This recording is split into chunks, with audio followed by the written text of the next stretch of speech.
नमस्कार मु मनोरमा महांती आईएमडी भुवनेश्वर पूरा ओडिशा राज्य वेदर बुलेटिन करुच्ची। जब देखा गत 24 घंटा हाईएस्ट मैक्सिमम टेम्परेचर रेकर्ड करा बलांगीर 39 डिग्री सेल्सियस।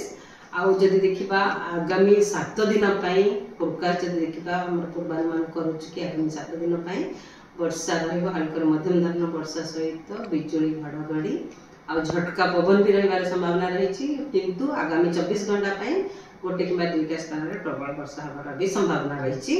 आगामी 24 घंटा का लाइट मॉडरेट रेन हल्का मध्यम धरण वर्षा सहित प्रबल वर्षा गोटे कि दुईटा स्थान में सहित कुआपथर वर्षा बिजुली घड़घड़ी आ झटका पवन 50 ରୁ 60 किलोमीटर पर आवर रही संभावना रही।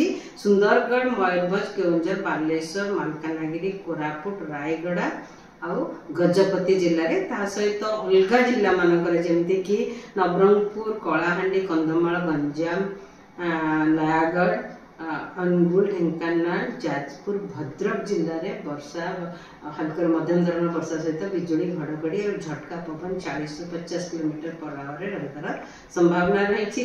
सहित जदि देखा अलग जिला गुड़िक भी गोटे कि दुईटा स्थान में बिजुली घड़घड़ी होगा संभावना रही। सहित झटका पवन 30 ରୁ 40 किलोमीटर बेगर बहबार संभावना रही। जब देखा काली फोरकास्ट काली भी हल्का मध्यम धरण वर्षा सहित गोटे कि दुईटा स्थान में कुआपथर वर्षा प्रबल वर्षा बिजुली घड़घड़ी आ झटका पवन 50 ରୁ 60 किलोमीटर पर आवर रही संभावना रही। जमती गंजाम गजपति मयूरभंज बालेश्वर एवं भद्रक जिले में सहित काली 4 तारीख हल्का मध्यम धरण वर्षा बिजुली घड़घड़ी और झटका पवन 50 ରୁ 60 किलोमीटर पर आवर रही संभावना रही। केन्द्रापड़ा जाजपुर ढेंकानाल अनुगुल जिले में आ मालकानगिरी कोरापुट रायगड़ा कलाहांडी कंधमाल नवरंगपुर जिले में भी वर्षा सहित बिजुली घड़घड़ी झटका पवन 40 ରୁ 50 किलोमीटर पर आवर रही। अलग जिला गुड़िक भी बिजुली घड़घड़ी होबार संभावना रही वर्षा भी रही संभावना रही हल्का मध्यम धरण सहित झटका पवन 30 ରୁ 40 किलोमीटर पर आवर रही।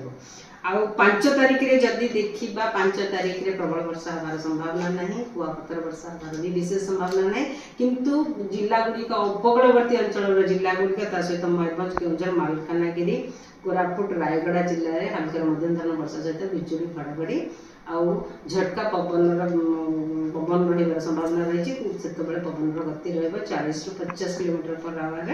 आ 6 तारीख रे भी वर्षा कंटिन्यू करिवो आमर उपकूलवर्ती अंचल जिला गुड़िक सहित मयूरभंज केउंझर कंधमाल रायगड़ा कोरापुट मालकानगिरी से वर्षा सहित बिजुली घड़घड़ी और 40 ରୁ 50 किलोमीटर झटका पवन रही संभावना रही। आउ अलग जिला गुड़िक जमती नवरंगपुर कलाहांडी झारसुगुड़ा सुंदरगढ़ जिले में 30 ରୁ 40 किलोमीटर पर आवर पवन झटका पवन सहित बिजुली घड़घड़ी रही संभावना रही।